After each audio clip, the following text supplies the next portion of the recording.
دیکھیں، آپ کو اور ہمیں رب کریم نے دنیا میں اس لیے نہیں بھیجا کہ ہم دنیا کے اندر ہمیشہ رہیں گے، بلکہ اللہ تعالیٰ نے ہمیں دنیا میں کچھ وقت کے لیے بھیجا ہے تاکہ ہم آخرت کی زندگی جو ہماری ہمیشہ کی زندگی ہے اس کے لیے بہترین انداز میں یہاں محنت کریں۔ یہ بات ذہن میں رکھنی چاہیے کہ انسان کو دنیا میں اللہ تعالیٰ نے اپنی نیابت اور دین اسلام میں محنت پر آزمائش کے اندر دنیا میں بھیجا ہے۔ ہم حیران ہیں کہ انسان آیا دنیا میں محنت اور آزمائش کے لیے ہے اور بندہ اس دنیا میں اپنے لیے سکون تلاش کر رہا ہوتا ہے۔ یاد رکھیں، دنیا 100% سکون کی جگہ نہیں ہے۔ یہاں کوئی نہ کوئی ٹینشن، کوئی نہ کوئی پریشانی، کوئی نہ کوئی حیرانی بندے کے ساتھ جاری رہے گی۔ جو 100% سکون کی جگہ ہے، قرآن نے اس کا ذکر فرمایا، واللہ یدعو الی دار السلام، ہمیشہ کی جگہ جنت ہے جس کی طرف رب کریم بلاتے ہیں۔ ہمیں یہ نہیں سمجھنا چاہیے کہ دنیا سکون کی جگہ ہے، ادھر ہی بندہ سکون کر لے۔ یہاں یہ بات ذہن نشین کر لے، اگر ایک لمحے کے لیے یا ایک حالت کے لیے یا ایک وقت کے لیے دنیا میں سکون مل گیا تو 2-4 حالتوں کے لیے بے سکونی بھی رہے گی۔ کوئی بے سکونی آ جائے، پریشانی آ جائے، تکلیف آ جائے، حیرانگی آ جائے تو اس پر بندے کو تعجب نہیں کرنا چاہیے۔ دنیا ہے ہی پریشانی کا گھر، دنیا ہے ہی مسلمان کے لیے بعض اوقات تکالیف کی جگہ۔ اگر دنیا میں تکالیف نہ ہوتی تو اس کائنات میں سب سے برگزیدہ شخصیات انبیاء ہیں، انبیاء کرام علیہ السلام، جن کو اللہ نے نبی بنا کے امت کی رہبری کے لیے، رہنمائی کے لیے، امت کی آخرت کی فلاح و بہبود کے لیے نبی بنا کر بھیجا تاکہ وہ لوگوں کو دین کی طرف بلائیں۔ انہیں تکالیف سے واسطہ پڑا ہے، ان کے ساتھ تکالیف کا معاملہ ہوا ہے، انہیں غم ملے ہیں، انہیں پریشانیاں ملی ہیں۔ تو دنیا یہ باعث سکون نہیں ہے، آخرت باعث سکون ہے۔ میں اگر انبیاء کی پریشانی کا ذکر کروں تو یہ اتنی لمبی لسٹ ہے، اتنا لینتھی ٹاپک ہے، اتنا لمبا عنوان ہے کہ سارا جمعہ کا وقت اس پہ ختم ہو جائے۔ میں صرف جھلکی دینے لگا ہوں۔ مثلا اس دھرتی کے پہلے انسان مردوں میں حضرت آدم علیہ السلام ہے، اس دھرتی کی پہلی انسان عورتوں میں حضرت اماں حوا علیہ السلام ہے۔ اگر ہم ان دونوں کے معاملات کو دیکھیں تو جہاں انہیں خوشی ہے وہیں انہیں پریشانیوں کا سامنا بھی کرنا پڑا ہے۔ آپ کہیں گے کیسے ہے، کہاں ہے، کیا معاملہ؟ مثلا حضرت آدم علیہ السلام کا بیٹا حضرت حابیل نے جو شہادت قبول کی ہے اپنے سگے بھائی حابیل کے ہاتھوں، مجھے بتائیں یہ دھرتی کا، اس کائنات کا یونیورسل کا پہلا قتل ہے۔ اس وقت اور کوئی ماں باپ موجود نہیں ہے سوائے اس دھرتی میں اول ماں باپ کے، حضرت آدم اور اماں حوا کے۔ کیا والد اور والدہ کو کوئی تکلیف نہیں ہوئی ہوگی کہ میرا بیٹا قتل ہوا ہے، ہمارا لخت جگر دنیا سے گیا ہے، وہ بھی سگے بھائی کے ہاتھوں دنیا سے گیا ہے؟ تو پریشانی تو انہیں بھی ہوئی ہے۔ تو اس پریشانی سے بچنے کے لیے ہم دنیا میں راحت تلاش کرتے ہیں؟ نہیں، پریشانی سے بچنے کے لیے آخرت میں راحت تلاش کرنی چاہیے، پریشانی سے بچنے کے لیے آخرت کے معاملات کو دیکھنا چاہیے۔ بلکہ ایک حدیث پاک میں ہے، حضرت رسول اللہ صلی اللہ علیہ وسلم نے اس کی طرف اشارہ کرتے ہوئے فرمایا کہ جو جنت آخرت کی ہے وہ مومن کے لیے ہے، جو دنیا میں ہے یہ کافر کے لیے جنت ہے۔ تو کیا مانا؟ کہ جنت میں ہمیں کسی قسم کی کوئی پابندی نہیں ہے، اس ٹائم تمہیں نماز پڑھنی ہے، یہ جنت میں نہیں ہے۔ اس ٹائم روزہ رکھنا ہے، یہ جنت میں نہیں ہے۔ اس ٹائم حج کرنا ہے، یہ جنت میں نہیں ہے۔ اس ٹائم زکات دینی ہے، یہ جنت میں نہیں ہے۔ اس ٹائم اللہ کی اطاعت میں ٹھہرنا ہے، یہ جنت میں نہیں ہے۔ نیند اتنی کرنی ہے، اتنی نہیں کرنی کہ صبح کی نماز نکل نہ جائے، یہ معاملہ جنت میں نہیں ہے۔ تو ہم نے جنت کے معاملات کے اندر سکون میں رہنا ہے، عافیت سے رہنا ہے، آرام سے رہنا ہے، بغیر کسی پابندی کے رہنا ہے۔ تو فرمایا یہ آخرت میں مومن کے لیے ہے۔ دنیا میں کافر کے لیے اس کے حساب سے نہ کوئی نماز ہے، نہ اس کے حساب سے کوئی ذکر ہے، نہ اس کے حساب سے کوئی روزہ ہے، نہ اس کے حساب سے کوئی عبادت ہے، نہ ہی اس کے لیے کوئی اور نیکی کا معاملہ ہے، وہ بغیر پابندی کے رہتا ہے۔ تو فرمایا دنیا کافر کے لیے جنت بن گئی اور آخرت کی جنت کی مومن کے لیے ہے۔ ان آیت اور حدیث اور حضرت آدم علیہ السلام کے واقعے سے ایک ہی نقطہ سمجھ آتا ہے کہ دنیا 100% مومن کے لیے سکون کی جگہ نہیں ہے۔ مومن نے سکون تلاش کرنا ہے تو آخرت کی محنت کر لے، اور دنیا کی چند روزہ لذتیں ہیں وہ کفار کے لیے ہے، آخرت کی عبدالآباد کی، ہمیشہ کی، فار ایور کی لذتیں ہیں وہ اہل ایمان کے لیے۔ تو اللہ کو عزت نے آپ کو ہمیں دنیا میں محنت کے لیے بھیجا ہے، کوشش کے لیے بھیجا ہے۔ اس کے اوपर अगर कोई परेशानी आ जाए, तकलीफ आ जाए, तो तकलीफों पे दिल छोटा न करें, बल्कि तकलीफ को बताएं कि मैं दुनिया में मेहनत के लिए आया हूँ, तू तो एक तकलीफ है, मैं कई तकालीफ का सामना करने के लिए तैयार हूँ, तू तो एक थकावट है, मैं कई थकावटों का सामना करने के लिए तैयार हूँ, तू तो एक परेशानी है, मैं कई परेशानियों का सामना करने के लिए तैयार हूँ। अल्लाह परेशानियों से महफूज रखे, उन्हें बताए। मुझे ऐसे कहते हैं ना कि तुम नमाज से मत कहो मुझे काम करना है, तुम काम से कहो मुझे नमाज पढ़नी है। जब हमारा ये जहन बन जाएगा तो बिल्कुल मामला ठीक हो जाएगा। आज हम परेशान दुनिया में है इसलिए। तो ये दोस्त ने बात बताई कि हमारे साथी है नमाज की पूर्ति करता है, एक दिन हमने उसके ध्यान लिया, उसे कहा भाई बात के लिए चले, तो क्या लगे आपके लिए कपड़ बांध नहीं है, बड़े खरीद है। ये हमारे सेहत में बहुत बेहतरीन किस्म का बहाना लोगों के अंदर मौजूद होता है, जैसे कपड़े के लिए 3 बार बात ही परसों था, इन नमाज से जान छुड़ानी होती है। बोलने का उसने ऐसी जवाब दिया हमारी तवक्को के मुताबिक। तो कहते एक दोस्त ने कहा चलो ठीक है यार नमाज बाद में पढ़ लेंगे, लेकिन उसकी वलीमे में नहीं जाना था, वो फलां दोस्त के ऐसे ही खामखा से कह दिया। तो इसका भी दोस्त था, इनका भी दोस्त था, अगर तो उसका वलीमा था नहीं।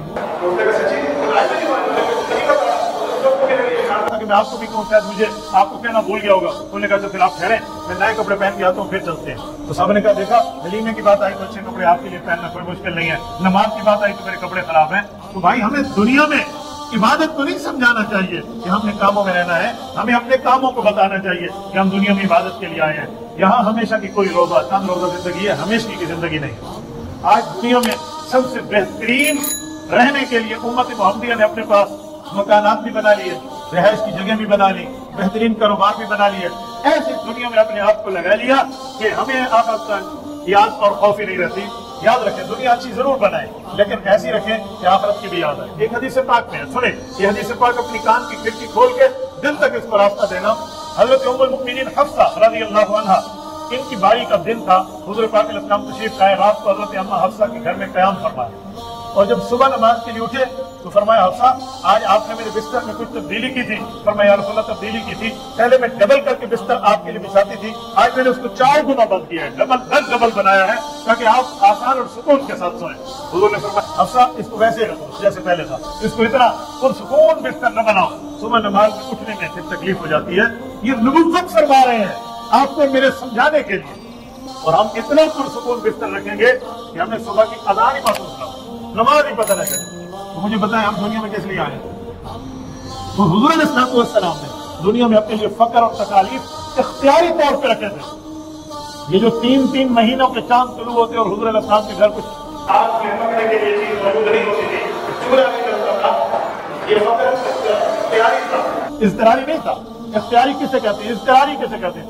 मतलब अल्लाह ही ऐसे कर दे, बस ऐसी ही किस्मत, ऐसा नसीब है। यूं नहीं कहा, ये मेरे नबी की चॉइस थी, इसे कहते हैं इख्तियारी। क्यों? हुज़ूर पाक अलैहिस्सलाम ने अल्लाह से दुआ की थी, अल्लाह अजूअ यौमा व अश्बिअ यौमा, अल्लाह मुझे एक दिन खाने का दे ताकि मैं खाकर तेरा शुक्र अदा करूं, और एक दिन मुझे भूखा रख ताकि मैं सब्र करूं। अल्लाह ने तो फरमाया था कि या रसूल अल्लाह अगर आप फरमा दे तो ये ओहद और ये जो है ना खंदक की पहाड़ियां हम आपके साथ सोने की बनाकर साथ चलाएंगे। जिस जगह आपने ट्रेवल फरमाना होगा, आपने सफर करना होगा, ये पहाड़ियां आपके साथ चलेंगी, आप यहाँ से अपनी दुनिया की जरूरियात पूरी करें। तो हुज़ूर पाक ने इसके जवाब में अर्ज किया था अल्लाह अजूअ यौमा व अश्बिअ यौमा, मैं ये चीजें नहीं चाहता, मैं ये चाहता हूँ एक दिन खाऊं तेरा शुक्र अदा करूँ, एक दिन भूखा रहूं तेरे सामने सब्र अदा करूँ। अब बताएं ये हुज़ूर अलैहिस्सलाम ने हमें सिखाया। तो हम दुनिया में आजमाइश के लिए आए हैं, यहाँ हमारी सुकून की जगह की मामला नहीं है। सुकून कुछ मिल भी जाएगा, कुछ परेशानी भी होगी। परेशानी आप कहेंगे नहीं हो, सबसे बड़ी परेशानी तो यही है कि मैंने नमाज पढ़ ली है, हो सकता है अल्लाह कबूल न करे, मैंने रोजा रख लिया है, हो सकता है दरबार इलाही में कबूल ना हो, मैंने नेकी कर ली है, हो सकता है अल्लाह के रद्द कर दिया जाए। आज हम दुनिया की लज्जतों की वजह से आखिरत की राहतें छोड़ देते हैं, दुनिया में अपने लिए कुछ अच्छाई की वजह से आखिरत को छोड़ते हैं। ऐसा नहीं है। मैं आपको एक वाकया अर्ज करूं, जिसे आज हम जॉर्डन कहते हैं, उर्दन। यहाँ पर सहाबा इकराम ने जंगे मूता लड़ी है। ये मूता उर्दन का सिटी है, उस जमाने में हिजाज का एरिया था। तो हुज़ूर अलैहिस्सलाम ने यहाँ भेजा था इनको 3 सहाबा को सरदार बनाकर बारी बारी, ये एक शहीद हो जाए तो दूसरा शहीद हो जाए तो तीसरा झंडा संभालेगा उम्मत की रहनुमाई। सबसे पहले हुज़ूर अलैहिस्सलाम ने आपको तरकम दिया था हजरत जाफर तैयार रज़ियल्लाहु तआला अन्हु के, लेकिन एक रिवायत में हजरत ज़ैद को दिया। चलो पहले हजरत ज़ैद हो गए, फिर हजरत जाफर हो गए, फिर हजरत अब्दुल्लाह इब्न रवाहा हो गए रज़ियल्लाहु तआला अन्हु। और मैं अगर इसकी शहादत हो जाए तो ये क़यादत करेगा। ये जब वो जाने लगे ना तो एक अहले किताब का आलिम बैठा था जो मुसलमान नहीं था लेकिन पिछली किताबों का माहिर था।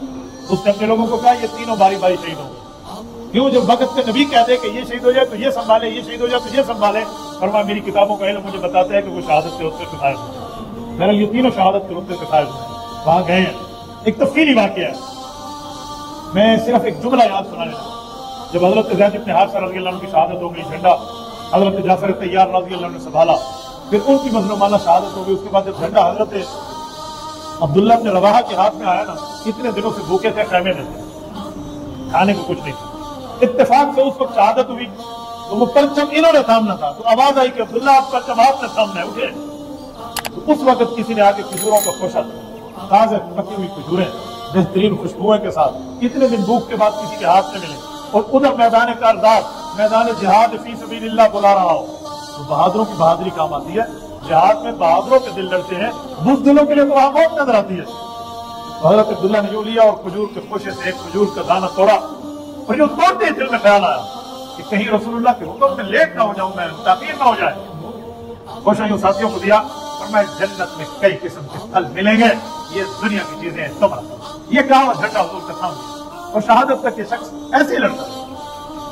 आप मुझे बताएं, ये तसव्वुर हम लोग कर सकते हैं? ये हमारे दिमाग में आ सकता है? आना चाहिए।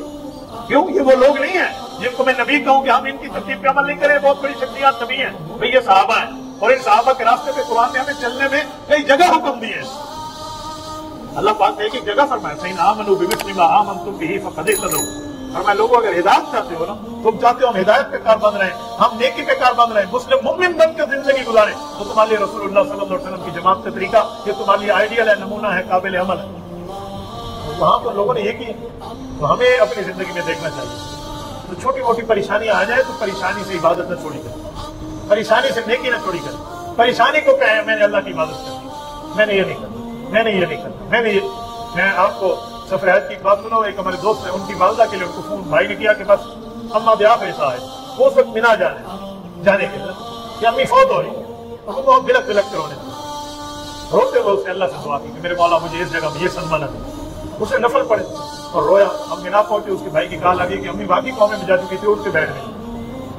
अल्हम्दुलिल्लाह जिंदा फलाम मतलब परेशानी को रब का मामला दिखा, परेशानी से मुतासर ना। जब आप परेशानी से मुतासर हो गए, मुझे बताया कि आप अल्लाह की इबादत कैसे कर सकते? तकलीफ से मुतासर हो गए तो क्या हो? ऐसे कुछ भी नहीं। मैं आपको एक जज्बे की बात सुनाऊं, दुल्हज आगे मुहर्रम आ रहा है, मैंने तफसीली इंशाअल्लाह इसमें बात करनी है। हजरत हुसैन रज़ी अल्लाह अन्हु जिस वक्त मैदान करबला जाने का सफर फरमा रहे थे, उस वक्त हजरत हुसैन को रास्ते में एक जगह क़याम किया तो थोड़ी सी ऊँघ आ गई, नींद आई। उस नींद में इन्होंने ख्वाब देखा, उठे तो इन्ना लिल्लाहि व इन्ना इलैहि राजिऊन पढ़ा, ये लफ्ज़ पढ़ा। परेशानी क्या इशारा था? तो देखे हजरत अलीउल अकबर इमाम ज़ैनुल आबिदीन के बड़े भाई, हजरत हुसैन के बड़े शहजादे हैं, शहीद करबला है, 18 साल की उम्र में इस शहजादे की शहादत है। इससे पूछा अब्बा जी क्या हुआ? हजरत हुसैन ने अपना ख्वाब बताया कि बेटा मैंने कुछ लोगों को देखा है कि वो लोग काफिले की शक्ल में चल रहे हैं और उनके साथ उनकी मौत भी चल रही है। पूछा अब्बा इसका क्या मतलब? फरमाया बेटा मैं तो समझता हूँ ये हमारे काफिले की बात। अब ये बेटा है 18 साल उम्र है और वालिद सुना रहे हजरत हुसैन रज़ी अल्लाह अन्हु।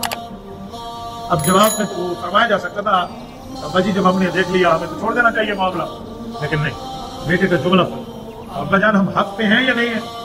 हम तो जरूर हक पे हैं। तो अगर हक पे ये मौत आती है और ये जान अल्लाह के दरबार में पेश करके रब की रज़ा मिलती है तो हमें तो इस पर परेशान नहीं होना चाहिए। ये बेटे ने अपने वालिद की कमर बांधी।